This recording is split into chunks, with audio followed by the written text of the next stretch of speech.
How's it going, people? Well, I had a misstart on my video, so it's a do-over. But I'll put a little lime salt in this since you don't see me pour it out. I'm trying to cut down on my salt, but look at the fizz. There we go. All right, that's something new. Let's see if I can get this video made today. I got tongue-tied in the last one and it just turned out to be an abortion. And I can't do that on JC's first appearance. All right, chapter 11. 2 mastheads, I'll read the top one. Jesus Christ did show himself unto the people of Nephi, as the multitude were gathered together in the land bountiful, and did minister unto them, and on this wise did he show himself unto them, comprising chapters 11 through 26 inclusive. All right, chapter 11, masthead. The eternal Father proclaims the Christ, the resurrected Christ, appears. The multitude permitted to feel his wounds. Mode of baptism prescribed, contention and disputation forbidden. Christ the rock. Man, you almost don't have to read this chapter now. I mean, they pretty much summed it up. Oh well, let's do it anyway. 1. And now came to pass. That's why.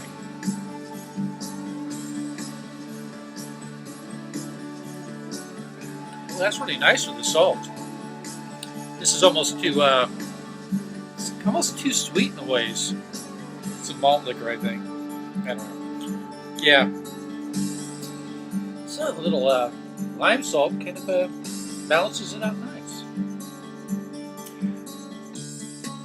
And now it came to pass that there was a great multitude gathered together of the people of Nephi round about the temple which was in the land bountiful, and they were marveling and wondering one with another, and were showing one to another the great and marvelous change which had taken place. As in the geography got all scrambled up and the highways got all broken up. Yeah. Now everything looks different. And they got to start over again. 2. And they were also conversing about this Jesus Christ, of whom the sign had been given concerning his death. 3. And it came to pass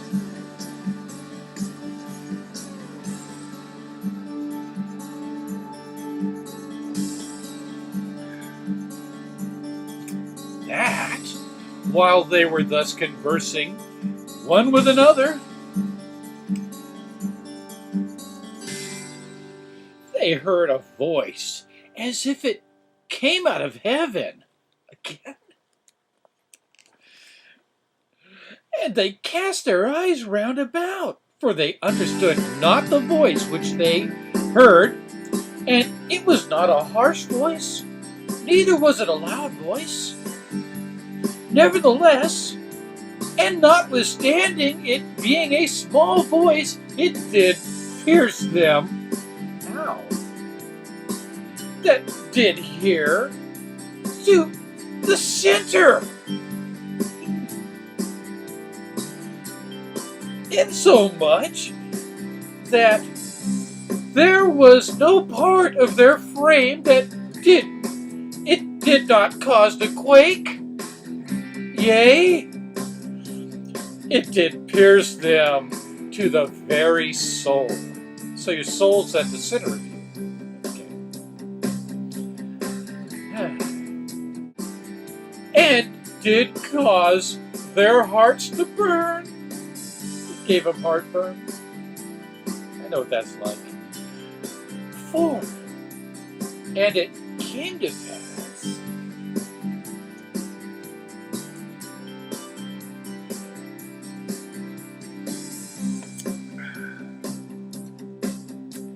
that again they heard the voice and they understood it not, because it was only the second time.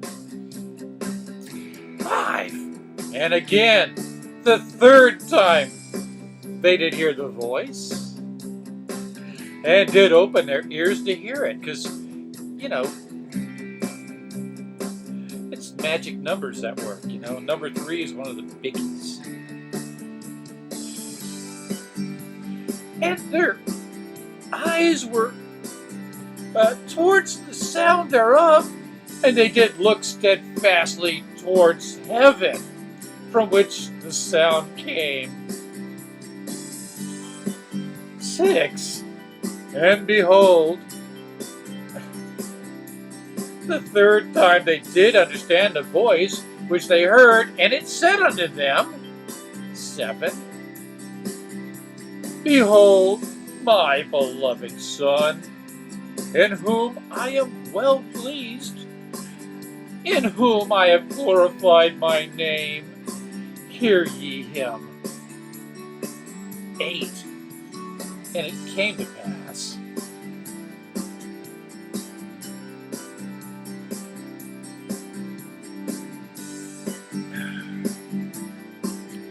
as they understood, they cast their eyes up again towards heaven. And behold, they saw a man. And the M in man is capitalized. So it's the man. Descending out of heaven. Heaven must not be too far up then, if they could have seen that. And he was clothed in a white robe, and he came down and stood in the midst of them. And the eyes of the whole multitude were turned upon him. I'll bet. It's like an ancient astronaut. And they durst not open their mouths, even one to another, and wist not what it meant. For they thought it was an angel that had appeared unto them. 9. And it came to pass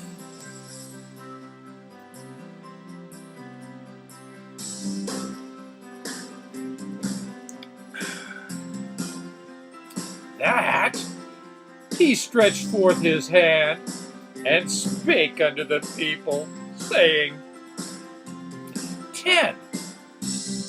Behold, I am Jesus Christ, whom the prophets testified shall come into the world. 11.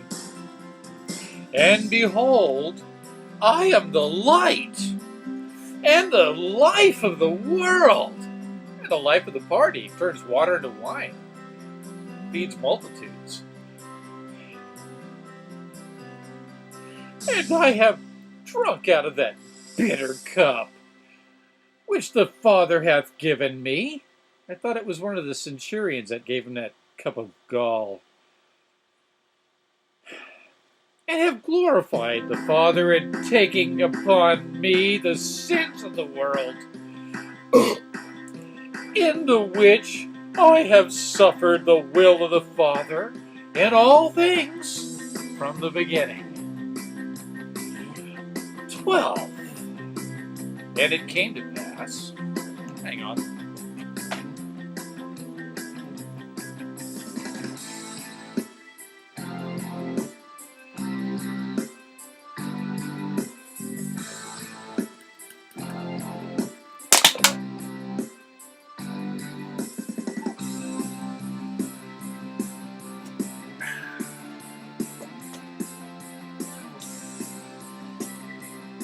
that when Jesus had spoken these words, the whole multitude fell to the earth.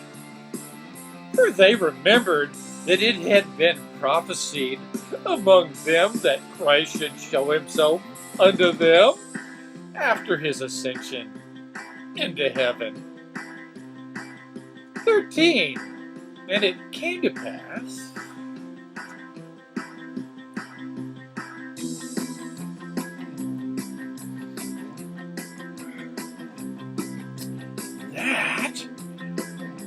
Lord spake unto them, saying, 14, Arise, and come forth unto me, that ye may thrust your hands into my side, and also that ye may feel the prints of the nails in my hands and in my feet, that ye may know that I am the God of Israel and the God of the whole earth, and have been slain for the sins of the world. He's God because he's got a bunch of perforations now. Because he's been like speared and nailed up and had a... I mean, what's with his wounds still existing? I mean, that's bullshit. First of all, he's taken his corpse to heaven. No one else does that. And he refuses to heal his own wounds. His heart's still bleeding. 15.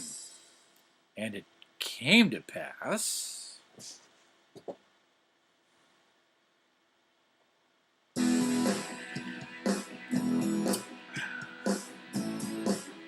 that the multitude went forth and thrust their hands into his side, and did feel the prints of the nails in his hands and feet.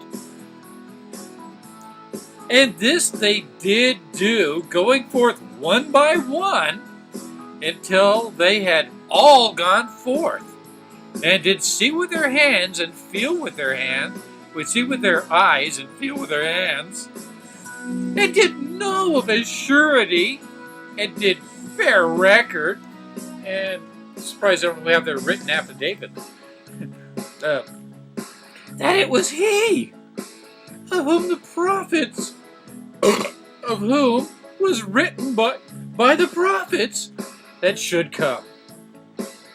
16. And when they had all gone forth, and had witnessed for themselves, they did cry out with one accord, saying, 17, Hosanna! Blessed be the name of the Most High God. And they did fall down at the feet of Jesus and did worship him. 18. And it came to pass that, what's that?